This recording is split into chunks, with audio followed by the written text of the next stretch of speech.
Right, so we found our way up to the feed shed here, and you feed a bit of an unusual diet in that you feed quite a lot of potatoes, don't you, in the diet? Yeah. So main reason is because it's waste product out of the factory that's only 10 miles away. It used to be a lot cheaper diet that we were producing, but well, potatoes used to be £8 a tonne. They're now £35 a tonne. Quite a big increase. It's quite a big jump. So currently our cattle are getting fed 22 kilos. It used to be 25 kilos Right. of potatoes per day, but we've had to adjust our diet because of obviously the price.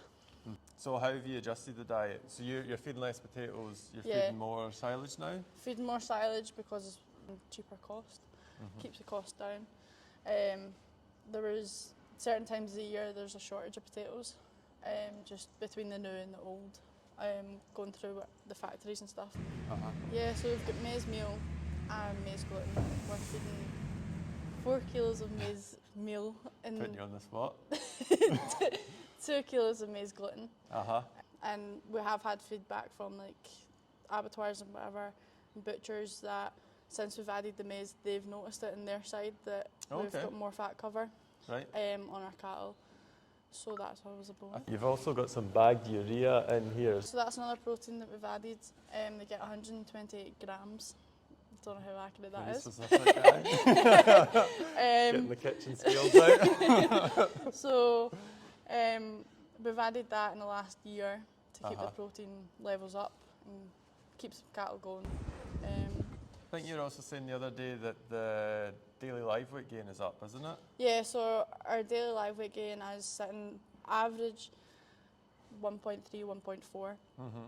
So when the cattle first land here, is their diet the same as everything else? No, so we do have a starter diet, if that's what you want to call it, which is just less potatoes, because obviously most cattle that come here haven't seen a potato in their life, don't know what it is. So they'll come in, they'll have mostly silage, and then maize meal and maize gluten. And then as the days go on, we will increase the potatoes. But once they get a taste for the potatoes, they'll just leave the silage and eat potatoes. Aye, so you increase potatoes as they go on, yeah. You're looking at what's left at the end of the day and adjusting your So the diet, there. we do have like a diet in paper, but every day is different. Depends what they eat, depends what they don't eat. They're going to change as they go through and get bigger. So something you always hear about people feeding potatoes is that cattle tend to choke. Well, there's a lot of people with like the buckets that cut potatoes. We don't. We keep them whole, but we feed on the ground. Most of the people that have problems with animals choking on potatoes or anything like carrots or anything is because they're feeding in bunkers. Why do you think that is? Because they're eating higher up. So if we're feeding on the ground, they've got longer to process it. Right, okay. As if you're feeding on a bunker, it's like higher up and not as much Probably they time. have to chew it a little bit more if it's on the ground, as on the opposed ground. to higher up, they can just get the whole thing. Yeah. Right, okay. So touch wood, we don't have many problems. but I mean maybe 1 or 2 a year if that. Aye, Yeah. but for the amount of cattle you have, that's nothing. Nothing, yeah. So another thing I've noticed here is all the tatties are clean. None of them are coming in with dirt. Are you buying them specifically cleaned, or is that just the day that I've came it's like that? Or So because they are from the factory, they've obviously went through the washing stage. So they are all getting washed, but also we only use washed potatoes because contamination. Don't want our diet getting contaminated because then they don't eat as much. You're getting waste feed lying about passages. Weight gain doesn't do, just So it just keeps it easy for everyone and keeps it clean.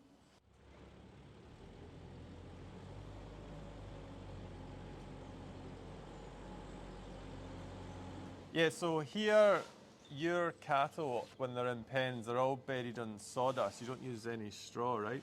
No, so we don't use straw. One, because our land is too wet for being arable, so it's impossible to get straw. So we buy sawdust, which is wood chip broken down, and also we buy from local Sawmill. sawmill. So that's a waste product as well. Our courts, with using sawdust, we can house more cattle than if we had straw. Okay. It's just more absorbent, Mhm. so you can get away with packing more in it. You notice when you walk through the pens, you don't get that squishiness that you get with straw. That's just Yeah, it's a a lot lot of drier. moisture. It's just, it's nice and dry, isn't Yeah. it? Keeps the cattle cleaner. It lasts longer, so if you're putting it in quartz, you can put more layers on it. As if straw, you'll need to muck it out more.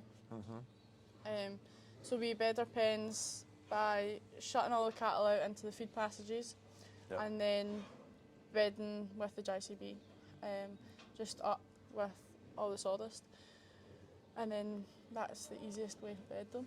It is a wee bit dusty, but you're going to get that. And then for spreading it back out in the land, what's that like compared to like your usual straw you muck? So we've found that we can put it on the land a lot quicker than if we had straw. Almost straight out the pen Yeah, sort of thing. straight out. You don't need to leave it as long, although it is better once it's been sat for a while. You've got that option. You have the option if you're tight for space or whatever. Your sawdust like in terms of price compared to maybe straw or? It's about £35 a tonne. I don't know if it varies as much as straw will. It's not as seasonal. Yeah. But you said you were having trouble earlier on getting sawdust this year? Yeah, so whoever we get it from is not cutting to capacity, if that's the way you want to put it. Yeah. So we do try and get an article load every week, just to keep a storage behind us as well. And also we're bedding cattle 2 or 3 times a week. So you need that stuff coming in.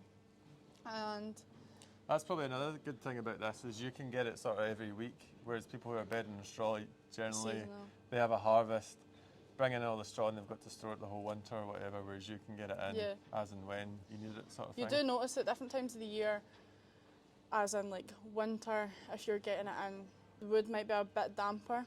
So at the end of summer we'll try and get as much as like our sheds can fill and hold, because it's drier.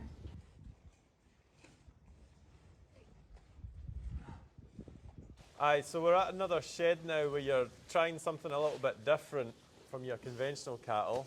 You're trying some Wagyu cross dairy cattle now. Yeah, so these are all through Warrendale Wagyu. We reached out to them at the start of the year due to, well, we thought try a bed and breakfast system, and then when we spoke to Warrendale, we owned the cattle, but they were significantly cheaper than your normal fighting at the ring side. Okay. Yep. They're all delivered in, don't need to go to markets, they're straight from farms. So you don't have to take your time at the day to go to the market and. So you don't need to go to the market. Prices are set once a year, which helps, and everything's over a weighbridge, so it's on an average. So at the end, obviously with the price being set once a year, then figure out your costs and know roughly what you're getting for them. There's not that fluctuation and that uncertainty. Yeah, so our home farm, like everything that's there is, we're selling on a weekly basis, but that price will change week to week. So for price for these guys, dead weight is a bit more than your conventional cattle, isn't it? Yeah, it is slightly more. So obviously on your normal cattle, you get, on a kill line, you'll get like R's and U grades, and that's how you get paid. But with the Wagyu, you do still get the grades. That's not how you get paid. It's more down to the marbling scores. So you can benefit from, obviously it's all down to feed, but that's how you get paid at the end of the day. You've got extra bonuses that you wouldn't get. Is there ways you can feed them to increase that marbling? So you do recommend a higher starch diet, which increases the marbling. So you like your potatoes, they're high in starch? Yeah.